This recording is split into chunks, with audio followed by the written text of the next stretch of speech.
Welcome back, everyone. And today I have with me Paul Stobbs, author of The Nephilim Looked Like Clowns, Volume 1, The History, and creator of the Understanding Conspiracy podcast. What is the definition of conspiracy? When two or more people come together to make something happen. Conspiracy is our middle name. Our tinfoil hat's our lifeblood, because conspiracy happens in every minute of every day in this strange and fruity realm we literally call clown world, and as we are about to find out, for good reason. All the world is a stage, and that stage has its acts and its players. The stories we were taught or brainwashed with now glaringly make no obvious sense. And as we are revealing in this sine wave of time of revelation or revelation, the script or scripture is most definitely acting out. So, in the midst of the great reset, things are not quite as they seem. In fact, quite doesn't even near cut it. So, Paul, thank you for joining me on the podcast. I honestly can't wait for you to elucidate upon many of the themes we begin to kind of uncover and tie together on the Dark Matters podcast in relation to this land, its origins, our origins, and beyond. So, welcome, Paul. Hi there, thanks for having me. That was a great intro. I really enjoyed that. You had me there. I was Did enthralled I by have you? this. Hello. That was good. Excellent. Oh, brilliant. So, obviously, to give this a little context for people that aren't aware of your work and your channel, I wanted to read a little excerpt from your bio that Mhm. I kind of whipped off Amazon, and I will put the book up so people can kind of see, and then we can kind of throw it back over to you. So, when you hear the word clown, what is the first thing that comes to our minds? It probably isn't giant bloodthirsty predators who ruled over humanity, usurping all the earthly kingdoms. So likewise, one imagines the Nephilim. We don't tend to conjure up scenes of white-faced circus performers honking horns and making fools of themselves in colourful costumes, or maybe we do. These half divine, half mortal offspring of the Watchers have been a contentious field of study for many. So, whilst we have focused perhaps on trying to prove the existence of these beings until now, Paul has lovingly kind of created his wonderful book so we can deep dive at what these monsters actually look like, and that we will find out maybe that circuses are no joke at all. And as we know with these occult rituals that they're constantly piping out, it is for those that have eyes to see. So it's going to be an interesting pod because we've kind of covered quite a bit about the RB1 gene, the Nephilim, etc. So I'm super excited. So Paul, we'll hand it back over to you. I will ramble on no more. So can you take us perhaps from our origins, the fallen angels, the Watchers, who obviously allegedly mated with human women to create the Nephilim. We go into the RB1 gene, which kind of gives them the white skin, the red hair, and this giganticism. So how did you begin to kind of start to form your hypothesis, for want of a better word, from our origins, I guess? If you could kind of give us an overview, that would be Sure. amazing. Yeah, sure. So it's a relatively long story that I'm going to try and shorten it today. Most of it is written down in the book as like a testimony to the beginning of it all. But fundamentally, I come at all this from a biblical perspective. If I'm talking about the Nephilim, you find no other source of information based on that concept other than from the Bible. So that's where most of this information comes from, including extra canonical texts, pseudographical texts, and cultures outside of the biblical narrative to try and corroborate the story as well. So I came from the psychedelic New Age world myself. I was a bit of a hardcore psychedelic tripper for many years, searching the astral realms, looking for answers to the meaning of life and creation and how does the universe work, all that type of thing. And I found God at the end of it all, not because of the psychedelics. I found it out, obviously, reading the word and looking for answers outside of that world into, his son, Jesus, basically. And I found more answers there than I did searching these astral realms for God only Yeah. knows what.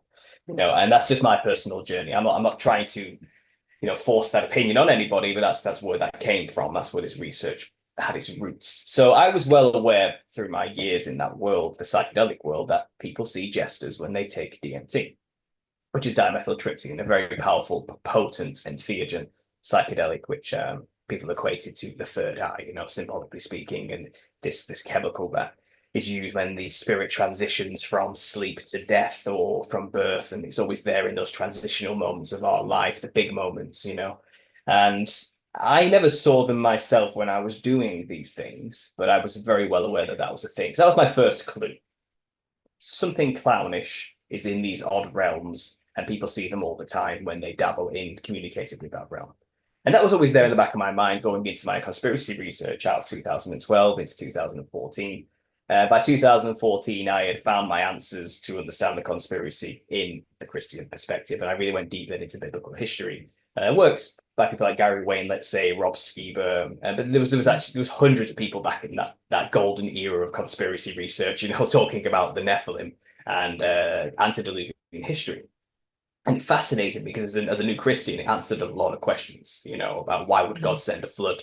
Why would he tell people to kill all these men, women, and children? All these answers, which seem like stumbling blocks to a lot of early Christians, were actually pretty well understood once you understood that there were monsters around eating people, like giants eating people. And that's a pretty good reason to send a flood in my eyes. That kind of gave me a lot of answers, really. So while steeping myself in that research, I was always confronted with these images of what the Nephilim looked like in slideshows and presentations, and they always look like really tall, buff, tanned, long brown haired, Conan the Barbarian looking things, with a club and a loincloth. And it's kind of they always seemed too human to me, these depictions people had. It's kind of like that's just a really big human. That's not, I don't think they would have looked like that if we know that they are the combination of human DNA and angel DNA. I do not think humanity would have got involved. I think something would have veered off from human when you start to get those things together, So it never satisfied me as an artist, those images. I knew there was something amiss about them. So like I said, during that time, while having those thoughts and doing that research and trying to understand the history of the Watchers, Mount Hermon, the agenda of why it would even happen, the rebellion of the angels, the rebellious nature of Cain and his progeny, the deals made to corrupt God's creation and create these abominations, the people who decided to corrupt themselves and corrupt their own DNA to be like the Nephilim, as talked about in the book of Jasher, all that stuff. And by the way, I'm summarizing very quickly the first 10 chapters of this book. This book is called The History because it lays out everything from a contrarian biblical perspective, of just what the stories we have are from that perspective to explain why the Nephilim, not just what were they, but why and what became of them, So again, I wasn't just doing Nephilim research at the time. I was researching all conspiratorial things, and I was seeing connections being made. And I too was looking for signs in the media, symbols, decoding symbols in the media, the Illuminati music industry and the film industry. And what are they trying to tell us with their predictive programming now? I was there, on the front lines with everybody else doing all of that and getting so lost in it all. This biblical research was just always come to the forefront. Like there was an air of importance behind it that I just couldn't let go of. And I kept having these experiences after I came to Christ. Obviously, again, coming out of this new agey type world. I wouldn't call myself a hippie or a stereotypical new ager. I just happen to delve in psychedelics, and the community tends to be like that, But I wouldn't say I identified with them necessarily, but I understood them. I understood where they were coming from. I understood why they believe what they believed, and they had a good reason to, because they were seeing some things that were pretty psychedelic and explaining a lot of things about the natures of reality. So I empathize with it. And all the Eastern philosophy, But when I turned away from those philosophies and stopped doing all forms of drugs, I went cold turkey, and I haven't touched any since. I've been sober for like almost 10 years now, That's when I began to get spiritually attacked. That's when demonic forces, for lack of a better phrase, came for me in a very literal sense. And it felt like an attack, like a wave after wave, getting harder and harder to scare me, pull me away from where I was going, and to try and kill me in the end. And I was having sleep paralysis almost every night. I was having odd visions of being chased by the Hat Man, which is another powerful entity in this realm, which we'll get into later when talking about the clowns and the circus and the ringmaster. But I had a personal encounter with this horrible demon. I never felt anything like it my entire life, encountering this thing. It chased me down in this place, this realm I ended up in. And I have a video on my channel which literally visually depicts the entire experience. But it was so bizarre, so strange, multi-layered in consciousness. It was like a dream within a dream, and reminding me of a dream I had years ago where I made a deal with it within this other vision. It was a very strange moment, but it really was a sense of the coming for me. And at the time, I didn't know what to make of any of that.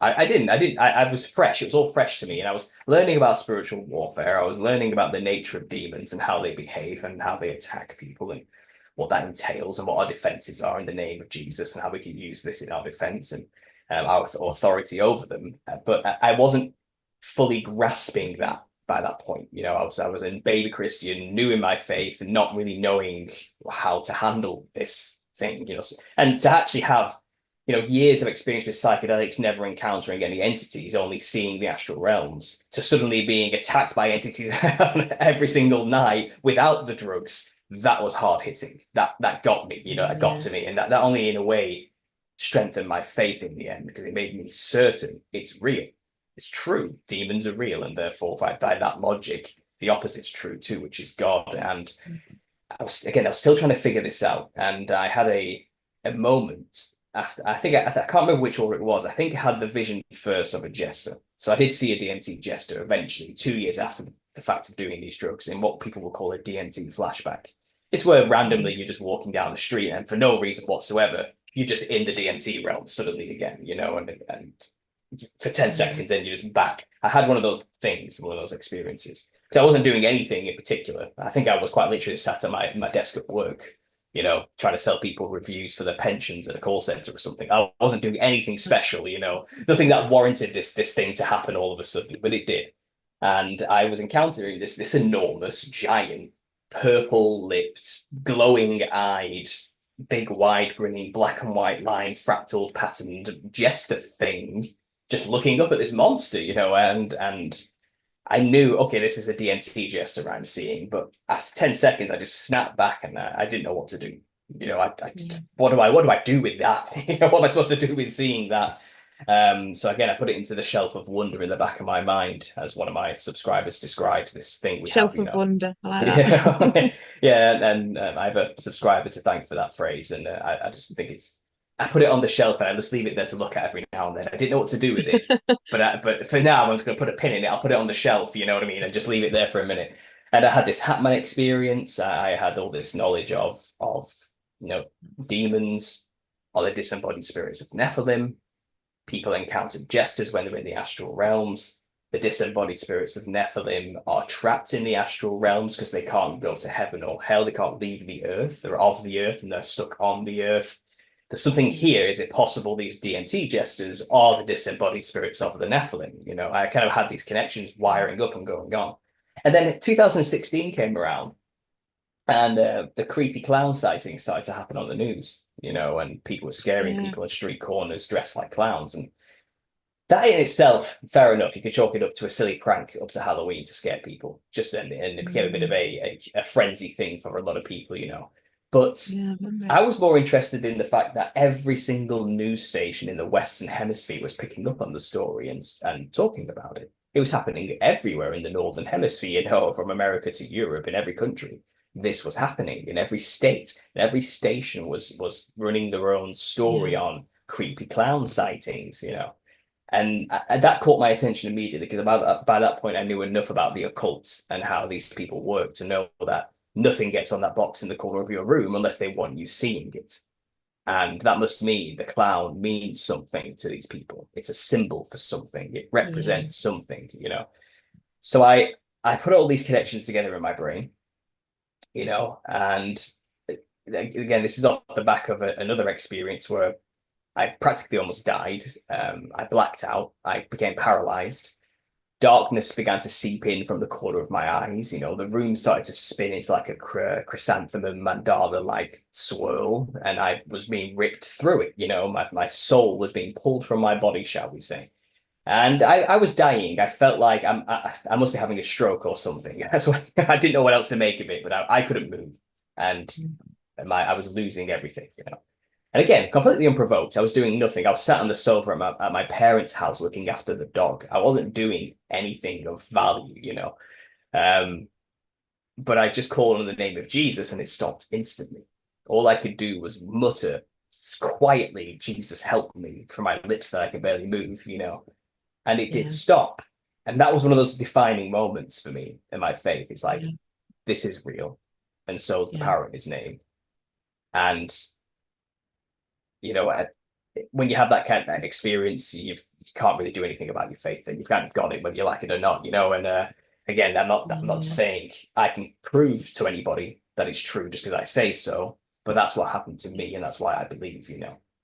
And I saw this 2016 clown thing. I had all these thoughts in my mind. I just put it together. Nephilim clowns. Okay, something's going on here, with clowns, demons, disembodied spirits, people seeing jesters in the DMT realm, showing clowns on the media on purpose for some symbolic reason. So I just typed in Nephilim Clown, and nobody had talked about it really. I found one video from a channel called The Epic Conspiracy, who was making a mockumentary History Channel style joke video, Yeah. making fun of people who believe in conspiracy theories. And he was using the Nephilim as his video topic. And he was saying, the Nephilim had white skin and red hair. That could only mean one thing. They are interdimensional killer clowns from out of space, And he, Hey, he made that, yeah, well, he made that joke, but I thought to myself, okay, I so take your question. it's not a joke. I No. think there's something there. So I rolled with it, and here I am, 8 years later. I've published the book on the thing. I have a 44 episode series dedicated to this, and the connections just kept coming. And what I kind of discovered along my research, which I fumbled through at the beginning, you can look at my early videos, you can tell I've just figured this out and I'm trying to figure it out, But as the videos go on, they get more refined, more detailed, more information comes to light. It's a bit more professional.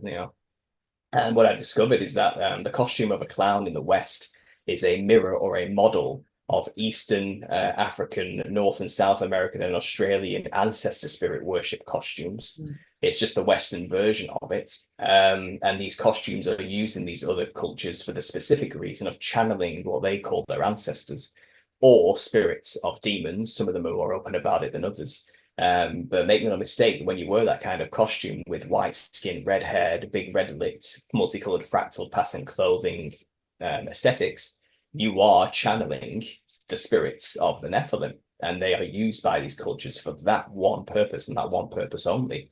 And some cultures are apotropaic, so they're wearing it because they're trying to ward away evil spirits. But I don't believe that works. I think only one of them can be right. Either you're attracting them or you're scaring them away. You can't have it both ways. And most cultures are adamant and prove they channeled the demons when they wear the costume. So I think that's more accurate and probably the truth.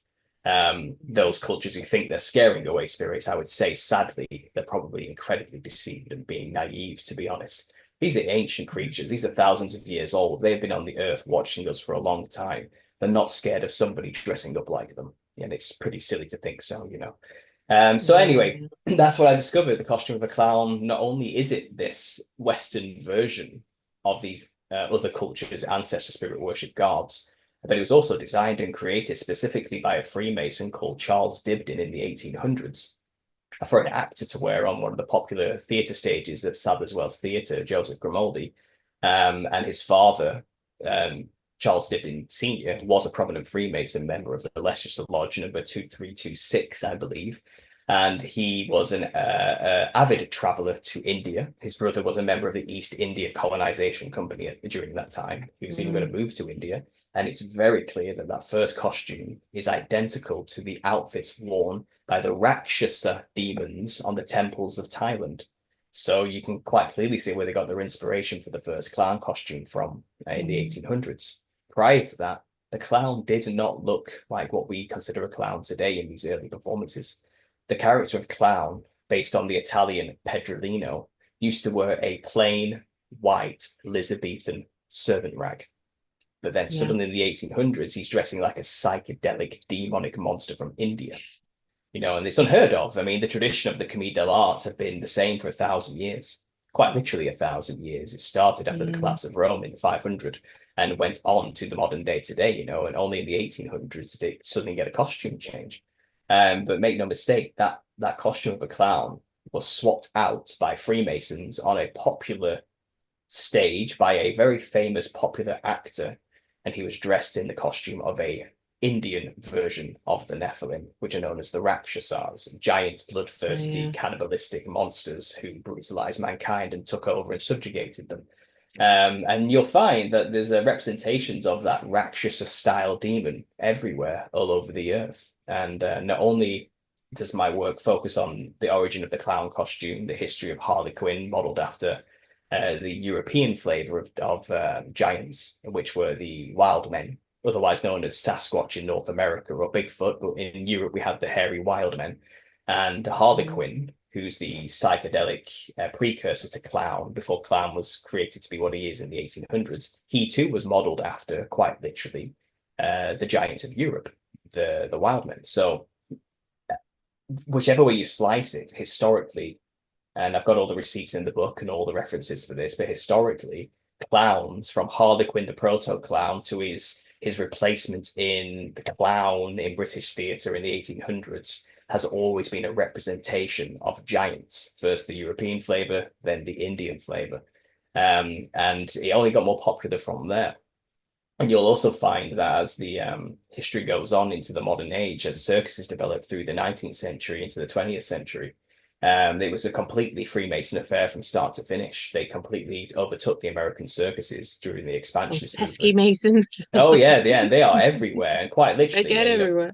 Yeah, one of the most famous ringleaders, shall we say, was Phineas Taylor Barnum, P.T. Barnum, who teamed up with Bailey to create a combined circus with a menagerie of animals and a freak show to boot, you know. Yeah. But the freak show element comes from Phineas Barnum's own little museum of curiosities, which emerged late in he's quite old actually. He was 60 to join the circus game, which is quite old at 60 years old, you know. But he was an entrepreneur, and he was also a member of the Odd Fellows, which is a very, very odd group of people when you actually look at the members of those societies. Not only is our main man, you know, Albert Pike, a member of the Odd Fellows, which is obviously quite eye-raising when you think about it, but so are most kings. King George was as well, and many senators, presidents, prime ministers of many countries, all members of the Odd Fellows, along with actors and musicians. Very odd combination of people. And it makes you wonder, are they all just actors, including the prime ministers, world leaders, kings, and so forth on the world stage? Is the Odd Fellows perhaps the script makers of our reality? You know, they're the ones who run the show in a sense and create the stories for us to follow, and they're all just playing roles on the world stage. Who knows? But Phineas Taylor Barnum, he's the one who created the three-ring circus. And is it no coincidence that three interlocking rings is the logo for the Odd Fellows sect of Freemasonry? So they've always been embellishing the symbolism into the circus from its very inception. But you'll find in the the late 1800s, all the Freemasonic circuses, 10 of them, in fact, got together to put on a big show called King Solomon and the Queen of Sheba, you know. And the Freemasons love King Solomon. They're obsessed with the guy and his temple building. You know, they love that guy. They're always trying to rebuild Solomon's court, you know, and before they all went broke after the Great Depression, that's all they were doing. You know, they were rebuilding temples everywhere in honor of King Solomon. But anyway, you'll find that during this epic show that 10 Freemason-led circuses put on, including the Ringling Brothers, by the way, every last one of them are Freemason. They basically used Freemason-affiliated companies. It was called the Henderson Arms Company. And they designed and created all the dresses and the aprons and the pins and the sachets that they were in the lodges. You know, that's where they get them from and get them created. They created all the costumes for this show. And you'll find the artist, I think it's called Coralfi Belossi, who's a London-based artist of the time in the theatre realm. He was also a Freemason. He designed the poster for this, the King Solomon's Court and the Queen of Sheba. And it was an epic that traveled all throughout America and even into Europe. You know, it was a huge show, all Freemason-led. And even to this day, you'll find that all American circuses, practically speaking, there may be the odd few now, but if you look in the history, it's all run by the Shriners. And every Shriner sect has their own clown section within it as well. And then you'll find the step above the Shriners is the Royal Order of the Jesters. Now, why being a Jester is considered the highest honor within the fraternal craft of Freemasonry is very odd until you start putting my work into this and start to get a little bit of perspective of what's really going on here. It's a representation of their gods. It's a representation of the Nephilim, and to be considered on par with them, it's symbolically speaking, and to be a jester is of the highest honor to these people, you know. And the Royal Order of the Jesters, I have a chapter in my book dedicated to them. I've only covered what is publicly known through the FBI records, but what they have publicly been caught doing is awful. It's really bad. And I don't think I could even talk about it, how bad these things these people get up to, you know. They are the worst of the worst. So, you know, all throughout Freemasons to the modern day, the clown is intrinsically linked. Now, if you look at the symbolism of the circus, it starts to make a lot more sense. First of all, the ringleader of a circus is the hat man, a character I mentioned earlier. But the top hat, the black top hat, is actually a symbol for the crown of Solomon. And you can go onto any Freemason website and they'll tell you this. It's public knowledge that only the leader of the lodge, the worshipful Grand Master, is allowed to wear a top hat. No one else is allowed to wear a hat in the lodge because it represents the crown of the king, Solomon. Now, the ring leader, well, King Solomon was the Lord of the Ring. He was given a ring by Michael, the Archangel Michael. This is the myth. You know, this is what comes from the Testament of Solomon. This is the myth as it's known from this book, which is highly regarded by Jewish scholars, you know, and Talmudists alike. And I'll take that for what you will. You don't have to believe it's true, but they certainly do, and they follow it. You know. You know, and they believe, you know, that King Solomon was given a ring with a seal on it, which gave him the ability to have mastery over the demons to help build the temple. Okay. So the ringleader is the Lord of the Ring in a circus. He is Solomon with the crown, who orchestrates the ritual of the performance to make the clowns create the show. And the clowns are an analog for the Nephilim, the demons. So symbolically speaking, circuses have always been a representation of Freemasonic ritual, just on a very grand scale, publicly, in an esoteric manner in which the public do not recognize what they're actually taking part in, but they're taking part in invocation rituals with more attention on the situation. And they're paying for it while they're at it, you know, and they'd have no idea that that's what they're a part of. This is the thing, like it's circuses are a bit old hat now, aren't they? They're dying out as an industry, and television has taken over. We're in it rather than we go watch one now. We are literally in it, aren't we? And I think that's been the huge flip. I think we always perhaps were thousands of years, you know, but definitely that is most definitely the case, isn't it? Oh, absolutely. We are now in clown world. It's in the media now. It's in the music industry, the film industry. It's in our day-to-day lives. It's in our events. It's in Halloween. It's everywhere, you know. And you'll find it's moved from circuses to a more public, to a more private setting, that screen in the corner of your room, you know, and in everyone's pockets as well. And even the fashion industry today is pushing the clown on people, you know. Just the start of 2023, Elle Fashion, all French catwalks and the rest of them were parading clown core fashion down the catwalks as though it's a legitimate new thing that's coming down the pipeline into an outlet near you, you know, coming to New Look near you type of situation, or Topshop, you know. This is what comes down into the outlets eventually from these wild shows. I can't wait to rush and get my outfit. Well, that's what I mean, yeah, but they do. The idea is if they can get more people dressing this way, you're opening up more channels to the spirit realm, and that's what costumes are used for by these other cultures, you know. And I've given hundreds of examples on my channel with visuals, but the reason they dress this way is to create a channel. They try to mirror something that's in the spirit realm by dressing like it, and it attracts them, it mirrors them, it creates a connection with the thing in the spirit realm, so it can more easily pass through into the vessel, into the body wearing the costume, you know. And then usually they give things to it by eating and drinking stuff, because the demon feels whatever it's the person who's doing the thing feels. It lives through their senses. And you have to remember, these used to be giants. These used to be kings and rulers of an antediluvian age who subjugated mankind and ate us. And now they're bodiless. And they hunger and thirst and have no means to quench any of it. Jesus describes it as wandering in dry places, you know, and they'll look for any vessel to get into for peace, for rest. That's what demonic possession is all about. That's why we even have an issue with demonic possession. And it's more optimal for them, for the host, not to know they have a parasite in them. Okay. They would rather you didn't know they existed. And in the Western world, they've done a pretty good job of that through, you know, indoctrination in the schools to make you believe that nothing spiritual exists. It's all just logical, physical matter and nothing else, you know. And then also, it's it's just not the done thing to talk about demons, especially in the Western world. He's seen as a crazy person, so no one really knows this is Yeah, going on. And they've also occulted one of the major tools to get people to channel these things, and that's costume, that's clothing. And every year there's a yeah. reboot of the Joker, or there's a new It movie, or there's a new slasher I movie, was, or there's a new revamp I of the was, clown, in some way. To yeah. so when Halloween I was comes gonna bring along, them.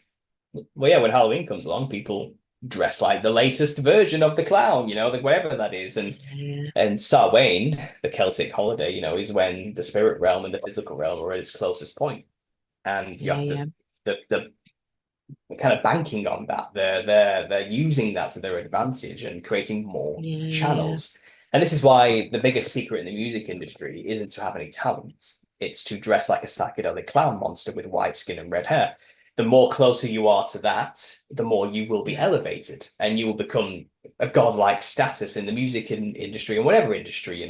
That's the Well, secret. Bowie did it, didn't he, Paul? The white Oh skin, the yeah. red hair, the Diamond Dogs album. I mean, that's so Canaanite, that's so Nephilim, and the Hmm. dogs of Canis Major, and obviously, the Orion apparently is where the Anunnaki created, and then they fell, and then the Nephilim Hmm. and etc. and so on. So it's like I say, it's so laced in our popular culture. Hmm. All these rituals. I mean, Ronald McDonald had a McDonald's in it, and especially the red and the yellow colors as well, those lower base frequency colors, keeping us all in that kind of, Hmm. lower frequency, like you say, so we can kind of become these kind of toxic vessels, really, that are kind of ripe for a bit of we possession type of thing. But I mean, do you Yeah. think when you were talking about when you did, because obviously I've done ayahuasca mushrooms, I very similar to you. I've only done DMT once, but I have, some friends, well, a particular friend of mine said that she brought something back from those realms. Do you think when you were going through as well, through those experiences of when they kind of, like you said, they were trying to come for you, do you Hmm. think that you perhaps did bring something back that, like you say, was attached to you, but it didn't want you to know that it was? And when you started to seek, or you started to get your faith in Christ, Hmm. that's when it really started to kind of like rear its head, I suppose, and was trying to kick back and pull you back, maybe. Yeah, well, this it's all in hindsight, but like I said, at the Mm, time, my experiences were confirming to me, oh, well, there's nothing here, you know, just mm, this odd psychedelic realm. So I knew there was more than what I can perceive with my senses. I had an understanding that what I see is not all that there is, but I'm not meeting entities, you know what I mean? And mm. like I said, I do think in hindsight, they only made themselves visible when they thought they were losing me. I Exactly. think they were Yeah, yeah. happy. They were happy for me not to know they were there. It was better for Mm, them. And you have to understand, I wasn't just a psychedelic tripper at this time before Christ, before being born again, as it is. I was a horrible person. I was doing terrible things. I was a hedonist first and foremost. I was living selfishly for myself and only myself, and I wasn't. And that's what I was doing because I didn't see any purpose. I didn't have any meaning really, and I've had people, throughout my entire life tell me I'm a bad person, and I've done bad things and I'm selfless and I'm selfish. I don't think about other people, the consequences of my actions. I've had all of this in my life. And it got to the point where I learned, okay, Paul, if everyone in the room is calling you a dickhead, you're probably a dickhead. Okay. You need to have some self-reflection here.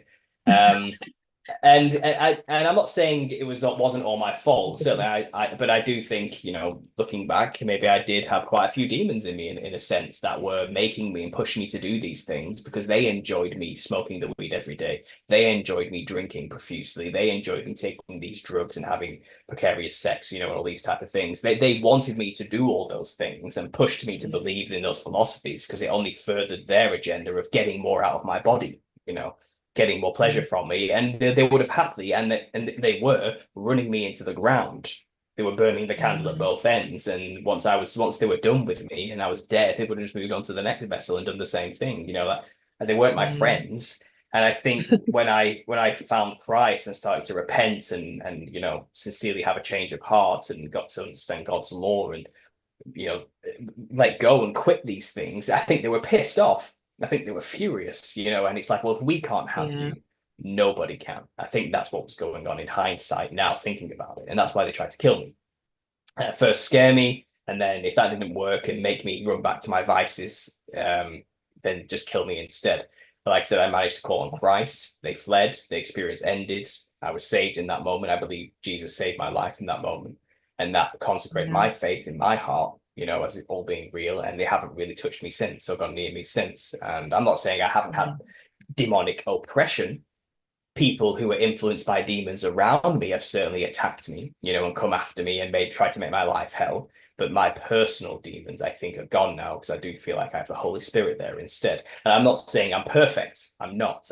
I stumble every day and I get back up and try again, But I think having that sincere attitude and walking with God daily and reading the Word daily and doing your best you can to further the kingdom makes you off limits to them. It's too dangerous. It's not worth it. It's too risky. Let's go to an easy mark instead. And that's likely what happened, And I'm hoping my story can help reach those people who are still in that world to know that, okay, so these entities who are talking to you and telling you all sorts of things, how special you are and how you're a god and how we're going to ascend to the next dimension through a frequency, a consciousness expansion moment, or perhaps saying, oh no, I'm just a reflection of your Jungian shadow trying to teach you how to become a better person through explaining how reality is not to be taken too seriously or something. What I'm saying is the opposite. I'm saying, no, these are real tangible entities with a history separate from you, with a purpose and reason for being there, and they are not your friends, And I do think the Nephilim look like clowns is giving a contextual basis to those people who need to understand the history of the demons and why they exist. And I think the clown is a great hook for that. I think it brings them in. But fundamentally, what I'm trying to do, I'm trying to teach them about biblical spiritual warfare. And like I say, it worked for me, and I hope it works for them, and I hope they consider it if things start going haywire in their own consciousness exploration journey. I think, I mean, I don't think anybody, especially not my viewers and subscribers on this channel, will say anything other than we are in a spiritual war at the moment. And I certainly, for me, scripture is a script that is literally playing out now. It's literally happening. That's why, in the introduction I say, about reveal or revelation. We are in revelation. I mean, I don't know if you saw the opening ceremony. I'm sure you did, the opening ceremony to the Olympics, and all the symbology that's going on, and then everyone's arguing with each other about what it means, and etc. and etc. But I'm with you at the new age. We interviewed Tony Sayers in the first series, and he says that, the new age is the new cage, and he calls all that new age out. The new age actually comes, I think, from the new mage, which again is the line of the Nephilim with the Merovingian kings and queens of old. You probably know more about this than me, Paul. And then obviously this line of Cain, or this kinship or Cainship, and this Canaanite, this dog, the dog star of Sirius, and all this Sirius worship, which is Sirius is Satan, Lucifer, etc., and so on. So I think for me personally, I used to say that, well, and I still do, that scripture is astrotheological, anatomical, and allegorical, and I stuck with that. That it is the temple is us, and the kingdom of heaven is within, etc., and so on. So that kind of almost I did kind of go, I suppose, in a bit of a Christ consciousness way, rather than the Christ being personified, as an actual dude, like. But what I had this epiphany, like literally a couple of weeks ago, and I just went, oh my God, it's both. And I've got this feeling, because we are these biological, we are creating, as above, so below, and as within, so without, that actually, yes, it's us, and we are the temple of God, but also, that it is something that is happening outside of ourselves, because we're co-creating it as well. Would you read scripture literally? Obviously, being a born again Christian, would you read it, very, very literally, or do you take kind of, I mean, it says in it, doesn't it, that it is allegorical, or do you take the kind of different kind of elements to it? What's your standpoint on that? I find that really interesting with people. Yeah, well, I believe the book can be read on many levels. It can be. It's a miracle of a book. It's extremely detailed on many levels, and there's clearly stuff encoded in there that only a god could have created. You know what I mean? There's miracles in that book as you read it. And I do think, like I said, it's in both levels. Sure, there's a lot of allegory in there and symbolism as from an astrotheological sense, I suppose. But I think I lean heavily towards the literal sense more so these days. I think a lot of it is quite literally just human history. And I think we have been lied to massively about our own histories and where we come from, and even what time we're actually in. I don't even think we're waiting on tribulation anymore these days. I think it's past. I think the millennial kingdom has already come for 1,000 years, and we're in the little season of Satan. These days, I'm more on that angle, and that does start to go down much more of a literal take on the whole Yeah. thing. But that isn't to Yeah. discount the symbolism that is throughout, which can also be a credit to, the spiritual nature of reality. I can see that and understand that, but I tend to wear on, I believe Jesus in what he said as a real person. And I think he was Yeah. being quite literal when he said, "The time is at hand," and Yeah. I think Yeah. it's quite literally he is a person who lived, who was killed, and he was this perfect sacrifice to cover us for our own sins. So when it comes to Yeah. judgment at the end of time, we can be covered by his perfect sacrifice in the eyes of God, because we will always fall short of the law. And Yeah. he came to free us from that. He came to fulfill the law and free us from the law. That Yeah. isn't to say go around and have a free pass to sin. That is not what I'm saying. Okay, not at all. And I think the fruits of the spirit come through. And if you love your father, you'll do his will. And that much is evidence that they are the evidence and the fruits of the spirit. Yeah. But it's not our works that save us. It is fundamentally believing in his sacrifice and being born again and being baptized. I do think that is actually a Yeah. big part of it, to be honest, if you want to get into what Peter's Yeah. talking about. And I inadvertently baptized myself, to be honest, and I didn't do it on purpose, but I know through experience it's a real thing, that being purified in the water and then in the spirit is real. There's something to it. There's something to Yeah. do with the water. I'm not sure. You can say it's just a symbolic outward moment between your fellow believers to show that you are purified by the water and the spirit of Christ, and the Holy Ghost has come upon you. But I do think there's quite a literal property to the water that changes you. Something happens, Yeah. and the more I live in this world and research and experience the spirit realm and get closer to God, the more I'm realizing reality is a spiritual experience. Even all the physical stuff is a part of the spirit realm. It's all Yeah. one, Yeah. The spirit Yeah. realm and the physical realm are not two separate places, independent from each other. They are the same place. They are two sides of the exact same coin. What happens in the spiritual happens in the physical, and vice versa.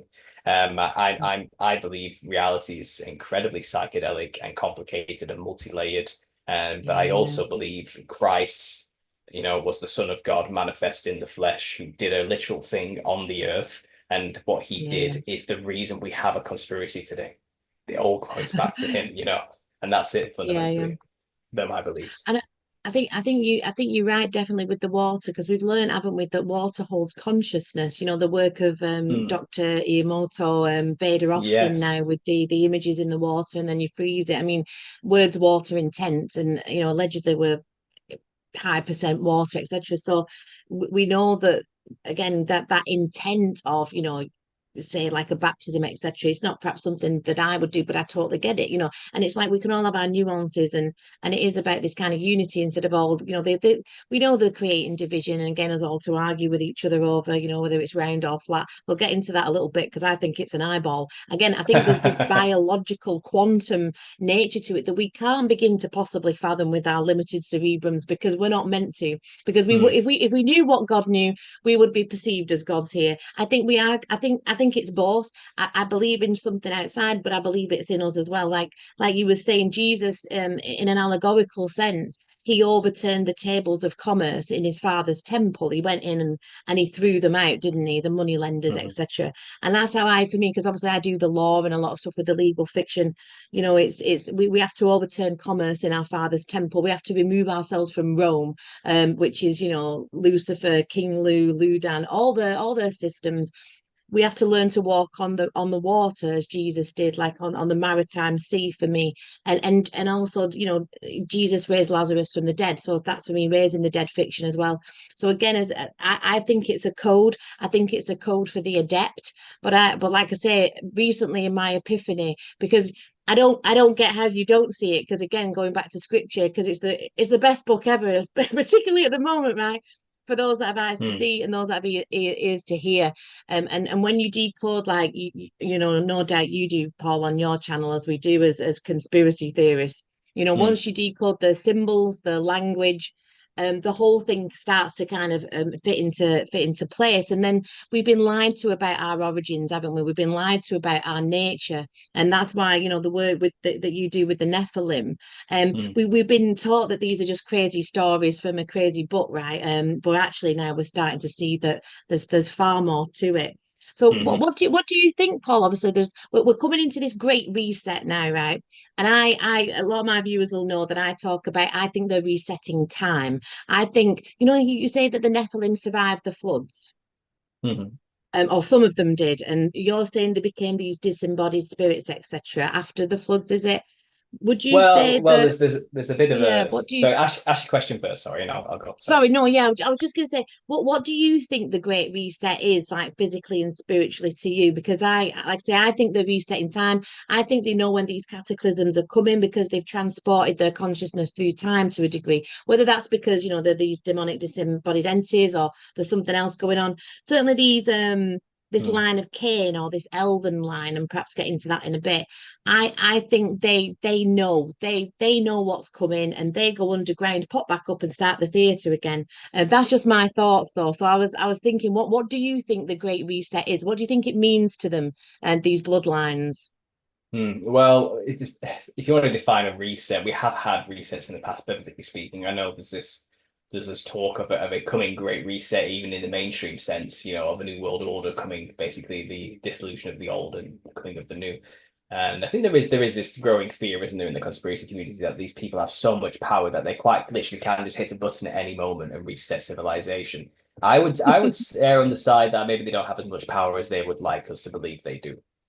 I do think fundamentally God is in control here, and everything's happening in His time, and they know their time is short, so they're doing anything they can to cling onto their earthly kingdoms. And when the reset does come, I don't think it was their doing.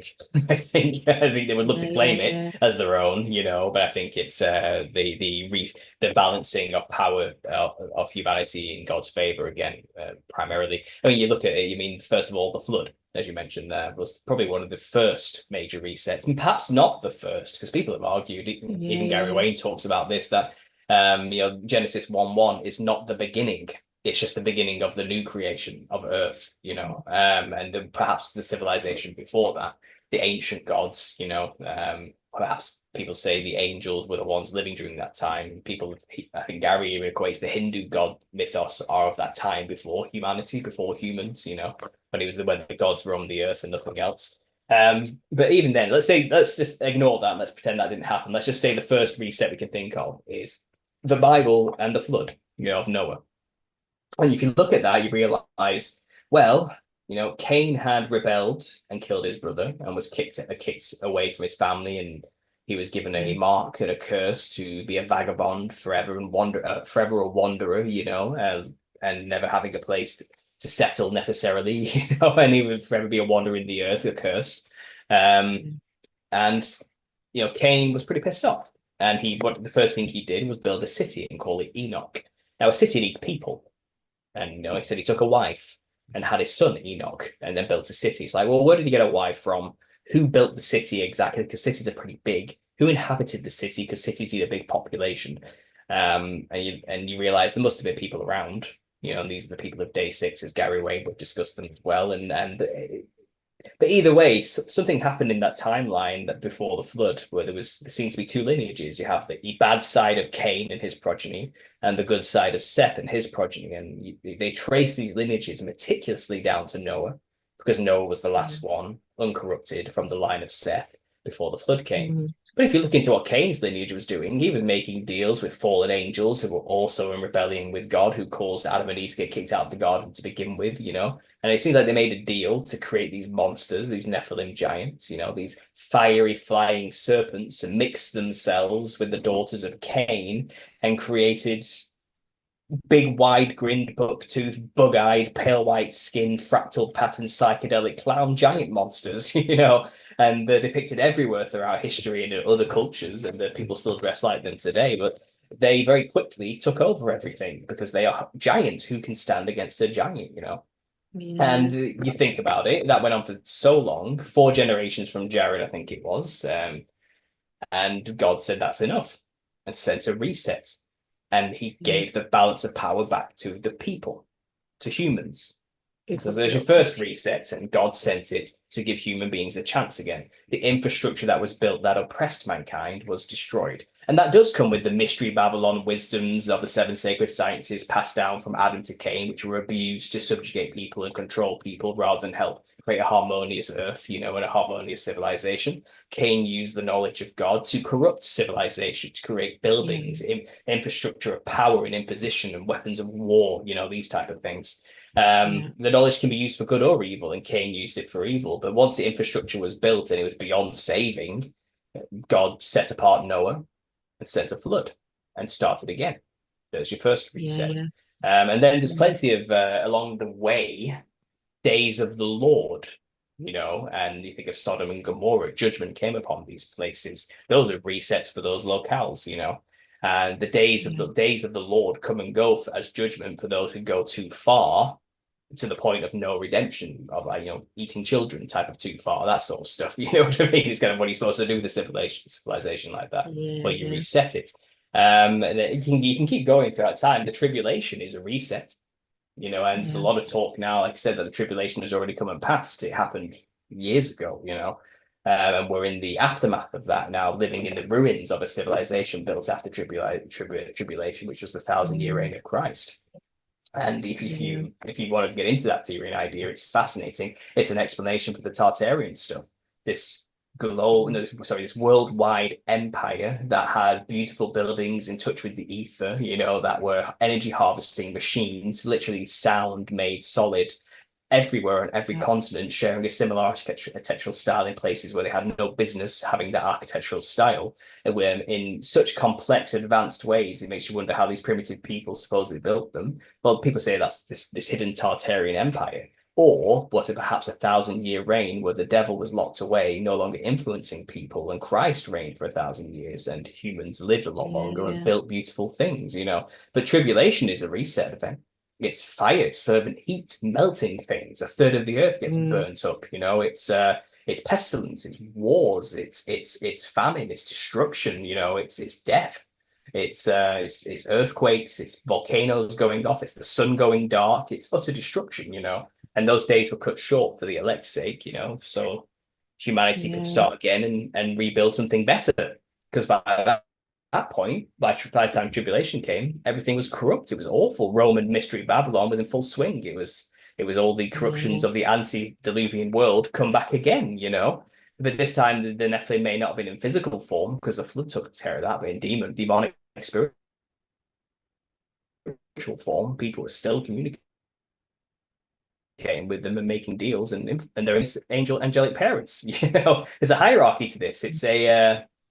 It's war. There's a military hierarchy to the spiritual realm, and the Nephilim are one thing. They're just grunts. They're spiritual grunts in the spirit realm. They're the privates. They're the fodder.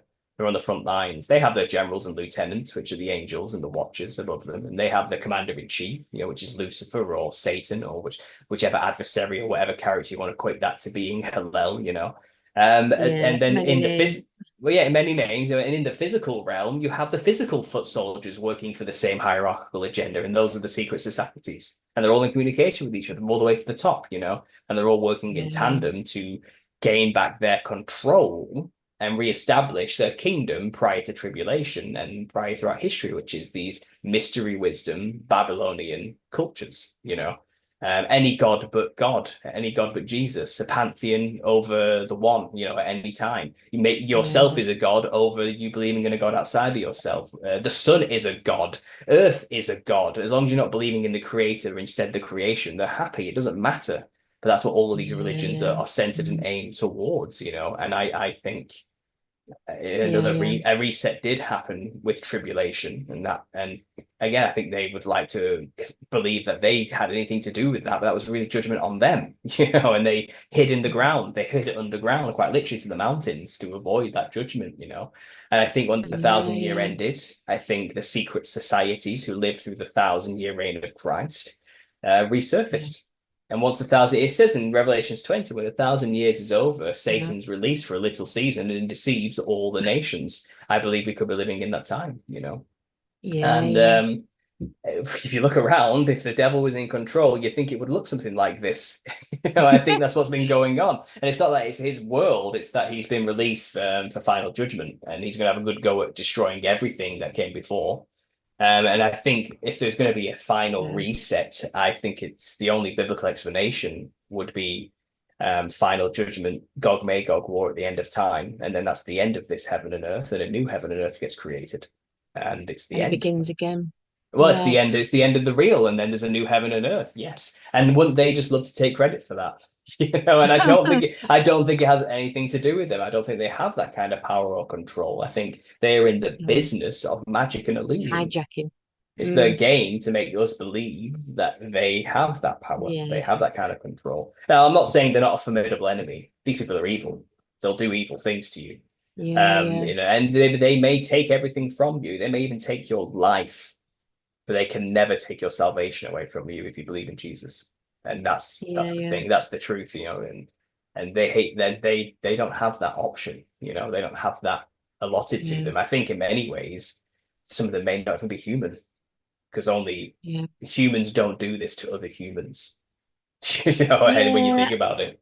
I don't even know, to be I'm honest. with you on that one. I'm with you on most of that. Like it's super interesting about you saying them going underground because that's we've been doing a series with a guy called Neil Bentley on actually he came and did the first podcast on the second series, and then we kind of give him his own series because he's spent 25 years of researching basically and it links into your work, and it's called the RB1 gene. I don't R1B gene, RB1 gene. God, I don't know I'm getting that right now, but it's to do with this RH bloodline. But they had white skin, the blonde red hair, Hmm. and according to Neil, I don't know whether you've heard about this, and it'd be interesting to see if you've come across this in your research.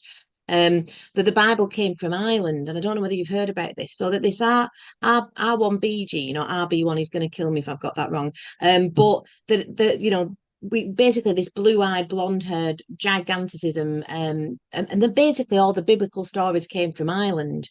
The Watchers, the fallen angels, the giants, the Nephilim, the tribes of Israel, they all come from Britain, and that Great Britain actually translates as the people of the covenant, and Scotland is the Holy Land, which actually were because they're telling us, they love to invert, don't they? So they're trying to tell us that Israel is over there. Hmm. With all the troubles that we're seeing at the moment, but that's the state of Israel, and that means the state without Israel, because of in legalese means without. So they've built this military arm, these bloodlines over there for thousands of years. But actually, what they're trying to distract from is that all the biblical stories came from here, and that Jesus or that I mean, J is Latinized, so he wouldn't have been called Jesus, but because that's only J's only been around for 500 years. But I'm not Hmm. saying that there wasn't a guy that had that, this is just my thoughts, that kind of had that ascension and reached that and was of that ilk, that's how I kind of look at it. But that he came from Eden, or what's now called Edinburgh or Edinburgh. There's another guy called that we kind of chat with, and we're going to perhaps put him on as a live talk, called Stephen JD Beatty, and he kind of uh, deep dives this as well. And Hmm. basically that the because obviously this land is called Albion, or was called Albion before Rome came and called it Mercia now. Hmm. So Albo means white, and this land is called the land of the giants. So that the Hmm. Nephilim, etc., all came from Great Britain and Ireland, and that actually Ireland was Atlantis. So it actually, I don't know if you kind of come across anything like this, but that these fallen angels fell through an operational kind of stargate in near the Irish Sea, and then that's where we kind of get the rest of it from. But have you kind of come across that in your research, that this Yeah, I is mean, the kind of I've heard of the Tuatha De Danann before. I understand the mythos and that's it? the Yeah, the fairy 12th of mythos as July. well, and the fairy mythos as well, and what happened to them after they were defeated against the Fomorian, how they defeated the Fomorians and all these type of things. I've heard a lot about that. I've heard something in the past from other researchers in the Millennial Kingdom game about the importance of Great Britain and in the ancient past, and the Saxons as well, and a lot Yeah. about the migration of the people during the Millennial Kingdom and the ancient past of England. I have heard these things before, but I've also heard arguments to say that America was the true Holy Land and the true Israel in the past, Yeah, and that's where it all really went down. And there's places in Utah that have the seven mountains all named the same thing as in the Bible, and Yeah, yeah, I've heard many people claim a geographical location as opposed to the Middle East and Israel, and even I don't believe what we've been told is the Middle East and Israel is the true place, yeah, is true Jerusalem, as the Bible's talking about. I think we've been lied to about yeah, geography heavily, so I'm open to it. I'm really open to a new yeah, reinterpretation of geographical locations and where true biblical events actually really happened. I really am, and but I'm not going yeah. to lie, that's not something I have focused or looked into as deeply as clearly you have. So maybe Yeah. enlighten me, tell Well, me Neil what has. you know about that. I'm open to hearing. No, no, that was kind of it, really. Like I say, it's a massive deep dive, and it's Neil's research. Really, I'm just enamored by it. Really, I suppose. Hmm. 25 years of Neil locking himself away and being a very reluctant YouTube star.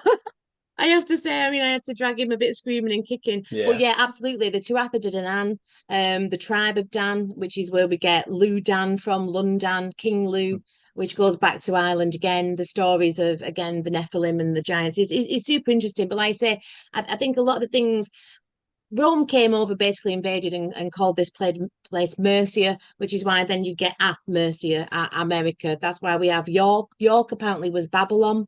And then you've got New York. So I think again, like we were saying, Paul, it's like this place mirrors that place. It's like what's within is without. What's as above is below. I think it's all things at all times. And again, our limited kind of cerebrums go, like we can't kind of quite fathom that. Hmm. And neither probably are we supposed to either. I mean, I just find it Well, absolutely fascinating again. But back to kind of what you were saying about the line of Cain, because obviously that goes to the tribe of Dan, the tribe, the Tuatha De Danann. And if people are interested in what I've just banged on about in a very brief, very convoluted manner, do go watch our other episodes with Neil. hmm. But again, this kind of this house of two fathers in scripture, it says, and the house of many prostitutes, back to the Temple of Solomon. I think what we're seeing is this kind of psychopathy that we've got from this line of Cain, which is obviously from this line of the fallen angels and the Nephilim and these bloodlines, which allegedly leads back to the Anunnaki and the Orion group in fourth density time space negative. But let's not go there. That we've got this mix of characters and of, I think, where you would have had good v evil, who the feck's who now, which is why he's a shill, you're a shill, everyone's a shill Hmm. shill. And it's like it's allegedly again in scripture at the end of days, doesn't it say that good will be seen as evil and evil will be seen as good?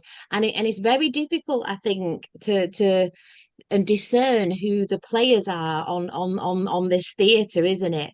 And Hmm. I think again it goes back to scripture. It always goes back to the good book, Bible. I think it's basic instructions before leaving Earth. The Bible, the Taurus field, but I also think it happened literally. So it's I suppose what I'm trying to ask is, for you shall know them by their fruits.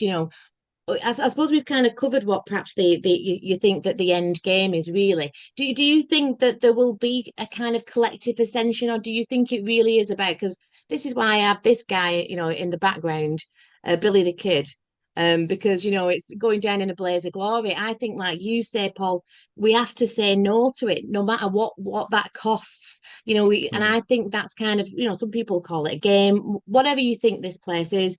It is about doing right action, and kind of like I say, I've come to, I think we all have come to kind of our faith. I've had faith for a long time, but it's getting more pronounced, and Hmm. that we just say no to it. Do you think there will be a collective ascension? Do you think that's possible, or do you think it's more of an individual kind of Well, personal kind I of? wouting use that language of ascension or things like that. I mean, Oh yeah, it's a bit new age, isn't it? yeah, personally, that's just not the type of Do language that, I would innit? use. And I can't say with 100% certainty how things are going to go in the future. Like I said, I've been in the game of trying to do the best I can to give as many scenarios and possibilities as possible based on what Yeah. we can figure out. And I do think off the back of spiritual warfare, biblical history, following the narrative from the beginning of creation to the corruption of man, to the rebellion of Cain and the angels, the creation of the Nephilim, to then the creation of demons after the first reset, to then the influence of man working intimately with these spiritual entities all throughout history to create their own kingdoms in defiance against God, Yeah. seeking their own way to become gods. to then tribulation, which I am erring on the side of already happening now. Most Christians are waiting for Christ to return. I believe it's already happened, probably over 1,000 years ago, and we're in the little season now. So after that moment where those kingdoms were taken away, it seems like they quickly rebuilt it and reclaimed it after the millennial kingdom, and obviously claimed to have built all of these wonderful buildings everywhere, these Freemasons, as they call themselves. They just stole the buildings and said it was theirs. It's Freemasonry, they just took it as free real estate. And I think we're living in the remains of a once advanced civilization where God was walking with man, quite literally. Eden re-established on Earth again. You know what I mean? And people, without Satan influencing for 1,000 years, built something amazing. And I think we're living in the ruins of that now. And in these final moments, there's only one thing left on the table, biblically speaking, and that's Satan will deceive all the nations, gather an army whose number is the sands of the sea, Gog and Magog from the four corners of the earth, and surround the camp of saints. And that's very cryptic. That's very cryptic, And then once they have surrounded the camp of saints and they're about to make their move and attack, fire rains down from heaven. And then it's the final great white throne judgment at the end of time before God, and everybody is judged, and that's it. That's the end. Game over. And then a new heaven and earth afterwards, for those who were covered by the blood of Christ, and the devil and the false prophet and all those who were not written in the book of life, and obviously served the wrong master in a sense, and all the evil, the wheat from the tares get separated, and they're all burnt up in and destroyed. And that's hell, essentially. That's the lake of fire. I'm not saying it's an eternal punishment of torture. I think it's likely just they're gone forever. Coming back. Well, they're just doing it all again. I think that's hell. I think we're in it. They're just done. It's burnt up forever. They're gone forever. That's it now. And I think a new heaven and earth is then said to be created, and that's, I suppose, in a sense, that's what the New Agers would call a mass ascension moment. If you want to give an equivalency to that kind of worldview, in a sense, that is. I'm not talking about rapture. I'm talking about the end of the world, where everything's reset, everything's destroyed, all physical flesh is done, and there's a reset, a new heaven and earth. Earth is rejuvenated back to its original intended form, with no longer infested with spiritual parasites we call demons anymore. And human beings have a chance to do it again right this time, with the knowledge of what they've learned prior. And how that's going to go down, how this Gog-Magog war is going to go down. Well, I've been on my channel now for about half a year trying to figure this out, and I've been speculating endlessly. And it seems like, okay, so if Christ reigned on earth for 1,000 years and then it ended, he's still here somewhere. He didn't leave. Satan was just released and he took over for a short season. So where is he? And people have theorized, just speculation here, it could be somewhere else, but it's possible he's in the North Pole with his camp of saints. His saints are the first people who were resurrected. It says, those who take part in the first resurrection get to rule with Christ as kings on earth for 1,000 years. And it's possible those saints who were beheaded for his name's sake in that first resurrection are still with him somewhere on earth. Now, people have argued as well, New Jerusalem, the heavenly city, the beloved city, from heaven, his kingdom is a spiritual thing. It's in heaven. He reigns from heaven. He's not really physically on earth, Maybe. So maybe he's in some heavenly realm, invisible to us, but still in the North Pole somewhere. I don't know. Maybe that's what the Aurora Borealis is. It's radiating from his eternal kingdom. I don't know. We've tried to speculate and figure this out, But what we do know is we have agendas at play through predictive programming for something called an alien invasion. They've really pushed this for a long time. Can't wait for that one. They've been pushing that for ages, haven't they? Since War of the Worlds, over 100 years of indoctrination to get us to believe in vast, infinite space, infinite universes, and aliens are going to attack us at some point. And the story always goes, humanity bands together as one united belief of let's keep humanity alive. We drop all our differences, all these petty squabbles over religion and war and politics, all come together as one and go fight the evil invading aliens and save humanity. But the thing is, that programming, I think, is prepping us. It seems if the millennial kingdom has already happened and the end game is that his beloved city comes down from heaven, that is the camp of saints. If the game is to make all of humanity surround it to attack it, then Satan has to convince the entire earth that that's in their best interest. How do you convince the entire earth to go and attack the Son of God? Well, you tell everybody you're under attack by aliens instead, That's the way I can see it going down. And I think a lot of people have been brainwashed, prepped, and primed for that narrative. Wow. So whenever the little season ends, whenever that is, I don't think anyone knows the time or the hour with these type of things. They have brainwashed us, the majority of the earth, to believe that if they see something coming from the heavens, a huge floating city, let's say, then the first thing they're going to think is alien mothership. Okay. And it's very likely they can then release the Kraken, they can release all the mutated animals they have in their underground bunkers that they've been genetically engineering. They can release all the flying saucers they've built since World War II. They can release all everything they've got in their arsenal to make it look like we are under heavy attack from aliens. Okay, people are getting torn apart by chimerian monsters with sharp teeth and serpent tails or something. I don't know. People are just getting like zapped by flying saucers and buildings collapsing everywhere, and all because this mothership just appeared, and everyone's going to believe we're under attack by the evil invading mothership. And it's likely we'll just barely survive the first attack and push them back or something. They'll create some narrative. Maybe I don't know. Maybe superheroes or good aliens will turn up and save us or something. You know what I mean? Who knows what's going to happen there? But the narrative will then be humanity recuperates, settles all their differences, and makes a huge counterattack to go and save everybody. And to save the world from the evil invading mothership before it has a chance to attack again. We're going to go strike first. And biblically speaking, Satan has just convinced the entire earth, whose number is the sand of the sea, billions of people to surround the camp of Satan and make war with it. As soon as that happens, that's when the film ends. That's when fire comes down from heaven. And that's it. Full reset. Everything's destroyed. Reset. Everything's burnt up and gone. Again. And no doubt they'll tell us that, no, it's just a solar flare. They'll have an answer, that takes God out of the equation. But then everyone will know the truth once it comes to final great white throne judgment. So there's one possible scenario how it all may go down in the near future based on some of my research. All the viewers who are just watching have just gone and got themselves a beer now. Like, I think, oh, holy shit. Yeah. It's an epic story. Yeah. It's an epic story. Well, it's the greatest story ever told, that's for sure. And I think that's it. It's, for we are legion and we are many. And again, it's this idea of who's who, who's what, and really, I think that's where, if you want to kind of be cheesy, it is kind of doing that inner work in it. It's kind of like raising, and I know this sounds a little bit new agey, but I suppose we know it's all about frequency and getting to those kind of high frequencies. I mean, it is a stage to me. It is a theatre. There's not much, I believe, left in it now. I mean, and however it kind of ends up playing out. And I think the language, it's always the language that we use. But what we can all agree on, in a common thread, is that it is that spiritual war, and we can pull that proverbial thread, and we can see the connections that are kind of being made, etc. I mean, I made a note here that this is how much of a theatre is. People kind of think that Trump's coming to save them, or that something outside of themselves. This victim savior template that's been given to us.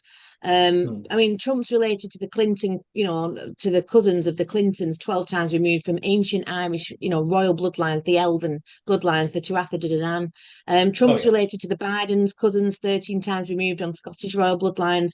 And like you said, Paul, like we know, they're just actors playing out the script. I mean, I remember at the beginning of COVID, you could Google Trump, and it actually said that he was an actor of the American Bar Guild. They took it down, and it was the same with Boris Johnson. They put it down that he was an actor. That was his occupation, and they swiftly removed it when the truthers got on it, etc., and so on. But I think, like I said, we can all agree that something is afoot, and perhaps it is time to be on the right side of history for whatever reason you believe so. I mean, like I said, the stuff that we do with Neil, I mean, he says that our sun and Sirius come together like this and cause these cataclysms every 24,000 years. Like there's a cycle to it, almost like a harvest, almost like like I say, these resets or these whatever's going on. But there's definitely something going on, that's for sure. But I mean, what do you think, just as a last question? I mean, there's like I say, we're seeing kind of a lot. There's so much turbulence, isn't there, going on? I mean, there was these shooting or these stabbings up in Southport, isn't there? And I mean, and I hate to say, but I don't believe anymore anything that's presented to me on like say the Saturnian black box in the corner anymore. Now, I think it's a psyop because Taylor Swift was playing it. It was all Taylor Swift, all these codifications. Now, I'm not before everyone starts going, Carly, that's awful. I'm not saying whether it happened or it didn't, so don't shoot the messenger. But there's something where we all do start, I think, after being, start being discerning. They're trying to start a holy war, aren't they? They're trying to start a race war now because that's in the play, isn't it? Paul, Yeah, holy war. yeah. Well, it's funny because um, I agree with you in the sense that the world is a stage and they're playing out a script. Okay. And Yeah, they do have end goal, short-term agendas, and like you yeah, said, yeah. racial annihilation of cultures is how it's done fundamentally. You want to break Mm. down the cohesion of civilization, you turn the people against each other. That's the first thing you do. I know the one. And Yeah, then they'll utilize anything they can to make that happen. And what more separating contentious thing than religion can you use to separate and break up a civilization? So there's definitely those agendas at play, absolutely. And I think have you ever seen it was on Channel 4, so it was a British thing, and maybe the Americans don't. I think Americans have their own version of this actually, but it came out of Channel 4 originally. I think it was like 10 years ago, 12 years ago. It's called Utopia. It was based on a comic book. Have you ever watched that? no, I don't think I did. Okay, well, in terms of predictive programming, they told you a lot in that about how secret Mm. societies function and how they basically have people, assassins, shall we say, who have been broken down since childhood through MK Ultra brainwashing programming and have alters and Yeah, disassociation put into them. And one of the opening scenes in the entire series is a man walks into a primary school and shoots all the children dead. Okay, it's really yeah, brutal. Okay, and he's just doing it with like not even breaking a sweat or thinking about it. yeah, And that was done on purpose. They sent him in to really kill people in order to forward their agenda and to yeah, set the next thing in motion. And it yeah, was all about in the end, it was about actually releasing a disease that would wipe out yeah, 98% of the human population. Okay, that's what the whole yeah. point of it was. And they even, I think in the end, they in the show, it was the Roma population who wouldn't die. Like, I don't know why. I think it was just like, why not? If it's going to be any race, just pick one at random. All we need to do is Yeah. and it's like, and then you have like good guys who join the bad guys because they believe in their philosophy that humanity needs to be cold in order to survive. And it's all that type of thing. And it becomes, but obviously the murder of children to forward their agenda is not beyond these people. I think they're telling us in these shows, but I don't want to know. I don't know what happened there. And it's very close to Yeah, home, yeah, to be honest. And it's really heartbreaking and sad. exactly. I'm a father Yeah, yeah. myself, you know what I mean? And I don't like to feel like I'm not safe or my kids aren't safe, when I just go out and take them No, places. But no. that's literally the world we live in, it seems, for whatever reason. And Yeah, if for any agenda at all, it's just fear fundamentally. You can see yeah, the yeah, fear these things cause, and that's really the end goal, isn't it? The more in fear people are, the more isolated they become, the easier they are to control. yeah, And yeah, and I don't know what to say about this horrible, horrible event other than that, really. If I want to remain yeah, yeah. sensitive to the possible mother It's victims, very difficult in it, and I can be quite controversial. But and the thing is, we've been lied to about everything. We've been lied to for the last 4 years. It's even with the Sandy Hook bombings and all that, they use crisis actors. Look, I'm not saying that that's again, don't shoot me. I'm not saying that that's what happened there, but I think we've always got to kind of discern. And if I'm not saying that they haven't got somebody to go in and do that to create that, I'm not saying it didn't happen. But anyway, we'll move on from that because it's going to be a bit. That's going to be a bit of a People are not going to perhaps fight like that. Anyway, point is another one. Do you think? I know this. I said that was the last question, but one more. Do you think no, keep that going, keep going. It's fine. the we talk about kind of the personification, like for religion means to hold back, to thwart, to bind. For we are legion, we are many. It comes from religia, the Latin. Do you think that because I think, like I said, that it was astrotheological, anatomical, allegorical, blah blah blah. But now I'm like, oh, hang on a minute. I think it also happens in real time as well. So because we create it, do you think that there is actual a Christ figure that's going to be a man, as in like there will be like an antichrist? Anything I always say that anything antichrist is antichrist. But say like, people are trying to guess who who the Antichrist Mm. is, that it could be Trump, it could be, that kind of false prophet. But actually, do you Mm. think, some people say it's Prince Charles, or King Charles, I should say. Do you think Mm. that the Antichrist is going to be an actual embodiment of actually be a physical man that's going to take a world stage, or like physically? Yeah, well, I think it probably already has been and was. And I know there's been many theories on who that was. And Nimrod was a contender, which is through Gilgamesh. I've heard people say that Nero was possibly the beast and the Antichrist. Nero, And yeah. Mm. I've heard that it's already something that's happened in the past. But and also we know there are many Antichrists, by the words of Jesus himself, and many who will come Mm. and lead many astray in that respect. And I think there have been throughout history many people who can embody the figure of the Antichrist, because I think Yeah, it yeah. seems like it really is a kind of like a spirit that follows humanity all throughout time, and Yeah. manifests over and over and over again. But I think there was a physical, real Antichrist, or if you want to go off the mainstream narrative of Christianity, there is one currently among us who will come forth and stand in the abomination of desolation in the temple, and do those things. But I'm erring more these days on this new angle, which I'm not a religious man. Okay, I'm a believer in Christ. I don't follow Yeah, there's a dogmatic. difference. Yeah, yeah. I'm not a dogmatic religious person. I suppose I'm a non-denominational Christian by any definition. So I'm not one for following dogmatic established doctrines of certain churches and denominations steadfast. Yeah, yeah. I'm open to trying to find the truth fundamentally and going straight to God with these things. And I feel like it seems like what we see today as the signs of the times, as in Yeah. these things that we see everywhere, which point towards that person's the Antichrist. Trump just got his head wound, that the Antichrist gets a head wound. So therefore Trump is the Antichrist. I Oh, feel like a didn't know lot of that. these things have been happening over. There's always a new mark of the beast, for example.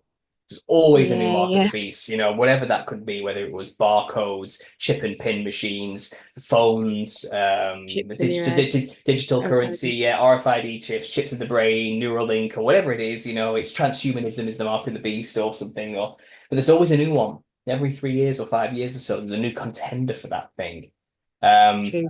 and it's kind of, I think they're doing it on, I'm starting to think they're doing it all on purpose to rile us up, Mm. to get us to believe tribulation is about to happen.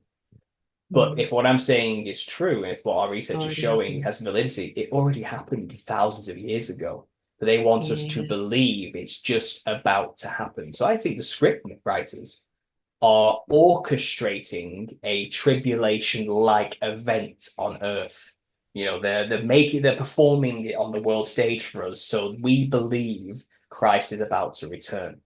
And it's yeah. possible a Christ-like figure will turn up and claim to be Yeah. Jesus, and then also mix in a load of other False nonsense with prophet. that, which has nothing to do with the Bible. Oh, you almost had it right, but it was also this as well, something like that. And that Yeah, would yeah. be essentially another Antichrist figure coming once more, Yeah, for the yeah. final time. And if the devil's released for a little season and he wants to be as God and put himself above God and above the throne of God and be as Mm. God on earth, then I'm sure he might present himself as an angel of light and claim to be Jesus himself at some point.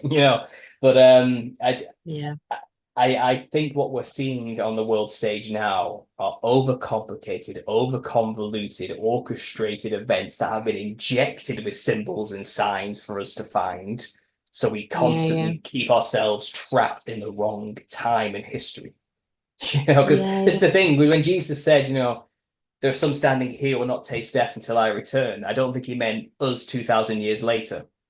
When he said, the time is at hand, the time is now, do not seal up the letters in this scroll, go and tell everyone, John, what's about to happen.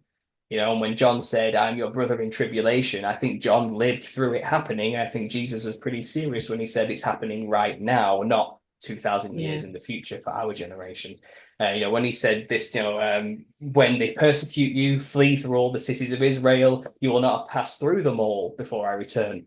It's not a big Yeah. place. It won't take that long, and I think all the language in the Bible makes it clear it already happened a long time ago. And there's plenty of evidence that the earth was utterly burnt up and destroyed and went through a tribulation-like event. We have histories that describe events Yeah. like that happening. 536, the prime example, is if you listen to that worst year on record, it lasted a long time and it was horrible. And it was the sun went out, all the volcanoes went off, all the earthquakes went off, a plague wiped out 2/3 of the population. It was tribulation, but they say, oh, well, that happened in 536, and then something similar happened in the 1300s apparently, and the plague came around, like the Black Death, and it's kind of like, well, what if they just lied to us about the timing of all of these things? What if that wasn't two separate events? What if that was the same event and just put it into two false histories and described the same event from two different cultures and said they were separated by 800 years when they weren't? We can't trust any of the narratives we've been given from historical sources, or whatever, because and I trust the word of God before I trust these documents of men and these agendas of these men, and it seems like it already happened, and there's plenty of evidence to say it already happened. But you have to let go of believing some of the histories they've told us as true. If they can lie to us about the shape of the earth, they've lied to you about history too. Okay, history is a set of lies agreed upon. Napoleon said that. History is written by the winners. Okay, right? We cannot trust the historical record by any stretch of the imagination. And I went off a bit. I went off a bit there, but No, it was good. It absolutely made sense to me, and I absolutely agree. It's and again, it goes back to Israel for me. That Israel is this land, and they're hiding that because if we're a species with amnesia, if we don't know our own history, blah blah blah, then how can we be present? Same with language. They keep us in the past tense or the future tense in the language that we speak, so we're never in there, but we're not in that kind of present now. And that Israel is actually our body, which is why they decapitate us, with passports and turn us into the fiction and all the legal stuff that I do, because the land is our body. They take that from us first, and our standing on the land as living men and women, etc. And of course, the apostles. I have to get that one in. If you think Israel's over there, I think that it's here. That's why the apostles are called Matthew, Mark, Luke, and John. They're not foreign names, are they? they're British names. But anyway, that's a completely other podcast. But it's like you're saying about the shape of the earth. I think it's an eyeball, right? So there's a great video by a guy called Casey, and his channel's called Enter the Stars. Do you know him? I know Casey, and I have to give him credit for this because this isn't me, but where the retina looks like a tree, so the tree of life, and then you've got the optic nerve, and it's obviously that straight is the gate, narrow is the way, and few there be that find it, and how we perceive light is the sigil of Lucifer. So when we can kind of distinguish that, and I think the kingdom is within, and I think it's also without, and it's within, and it's above, and it's below, and the constellations are below. We stand on them, and we did a great interview with Larry Cypress, and he tracks the constellations and the Lamb of God in this land. And giants, the petrified titans, were stood on them, and it just gets madder. But it's a beautiful, crazy world. And like you say, I think we've got to make sure that they're not dividing us. We've got to stop looking towards each other, and that's what's going on now with all the kicking off outside, the protesting because of what's happened. That this horrible incident in Southport. But whatever that is, it's creating an awful mess, and people are protesting, which means to accept the terms of the condition yet be unhappy about it. Slaves protest, slaves beg. That's not the way to do it. We need to remember who we are. Know thyself. And again, when we know who we are, when we know where we come from, which is why your work's amazing, Paul. And do get Paul's book. I shall put the link below because I'll be getting myself a copy. And yeah, I mean, we could go on and on and on. But I will stop it there. But fundamentally, you're right. It's a case of if you don't know where you've come from, where you are, or when you are, for that matter, if you don't have that kind of contextual basis for your life, you're a bag in the wind. You are wind to whatever input is given to your senses, and most people are glued to a square that gives them the daily programming download that tells them what to think for the day, and we are people fundamentally who are broken free from that. And we're all at kind of different levels of our journey of understanding, of course, and that's fine. It's a personal journey. I get that, and that's what we're supposed to be doing. And I encourage everybody to do that. Fight their fight. Go, go and learn more. Get to that truth, whatever it is, go figure it out. And as long as you're doing that, you're not paying attention to the scripts they've written for you to follow. Exactly. And if you're not paying attention to the script, you're not a player on the stage anymore, because you're not even reading the lines. You're not even there. You're not on the game. You're not playing the game. And that's what truly unplugging from the Matrix is. It's not playing the game anymore, and it's instead focusing on your relationship with God, whatever that looks like to some people. I know what it looks like to me, and that's getting to know his son Jesus. And as long as you're doing these things, you are not a part of their agenda. And they also, I know this is silly, but do you remember like the Simpsons Halloween episodes? Do you remember those? And there's an episode where all the billboards come to life and start killing people. Okay, all the adverts start coming to life and killing people, and I think they hire a jingle writer to come, and he basically writes a song that's called "Just Don't Look." And if you don't pay attention to the monsters, they don't have any power and they all just die and collapse. Okay. And fundamentally, I know that's silly and that's a silly analogy, but there's something to that, you know what I mean? It's kind of if we're not giving them our attention, then it literally means nothing. I think I saw another funny meme the other day on my Telegram group. It was like this image of a man sat next to a waterfall, and it says, "Somebody, you do realize that out there is somebody who doesn't realize how terrified he should be sat next to a waterfall looking at the stars." Do you know what I mean? It's like he doesn't realize how worried he should be, and it's kind of because he's not watching the TV. And I do think there's a lot of there is, and this is only because I've been in the game for so long, maybe I'm cynical, but I think a lot of it is made up as well. A lot of the things we see in the news that are there to make us in fear I think a lot of it is fiction. Yeah. Okay. Yeah. And they only focus on a little bit of what's going on to direct your thoughts on the situation. They're not giving you the whole picture most of the time. And they are directing your attention to be in gear with their narrative. And what we're doing here, is trying to just unplug people from that.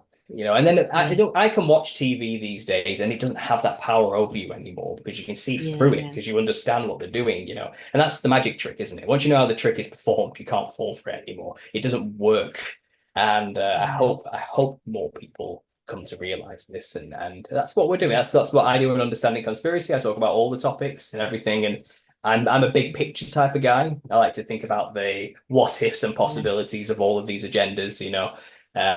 This whole millennial kingdom thing is another topic I talk about a lot, as I've shared a little bit with you today. I've got the Nephilim Clown series as well, which I'm writing the second book for now, and we'll be making more videos on that as I write the book, based on what my current research is taking me. But we all have our own role to play in this, and I've got my thing, you've got your thing, and I encourage anybody listening who's on their journey, go find your thing, become another voice in the game, get on board, join. It's a collaborative effort, I'm just a person, I'm just a guy with a laptop, who talks too much. That's all I am. I'm not anything special about what I do. And I think everybody has the capacity to do these things. We're just talking to each other and trying to figure it out. And I think this is the most exciting time to be alive for that reason. The truth is coming out. It's wonderful. Yeah, and that's a beautiful kind of note to finish on. Like, the game is to stop playing the game. I know when I do my live kind of workshops, talks, one of the things I always say is, you keep stirring at that thing, you keep giving it that energy, that fear, that attention. I said, it's your name on the credits at the end of the movie. Let's create our own movie. It's about saying no to it, isn't it? And we are the temple, as the temple is outside as well. It's all those things, and this light, this trick of light, the luciferic trick of light. It's just that, in it. It's a sleight of hand. It's a magician's trick. It's the same with the legal system. It's an act. It's a fiction. It's words, and the casting this spell upon us, and it's for us to kind of break that spell and break that hijack. And again, back to the Bible, or the eyeball, the light that creates that reality. We need to project that from love and start creating our own movie. But Paul, thank you so much. It's been absolutely mind-blowing, and like I say, I'll put your links below, so if people are interested in getting Paul's book, and go join Understanding Conspiracy, because that's where I found Paul. Awesome. Thanks so much for giving us your time, and it's been an absolute pleasure. You're very welcome. Thanks for having me. It's been fun. I really appreciate this. And thanks everybody for watching, and we'll see you next time.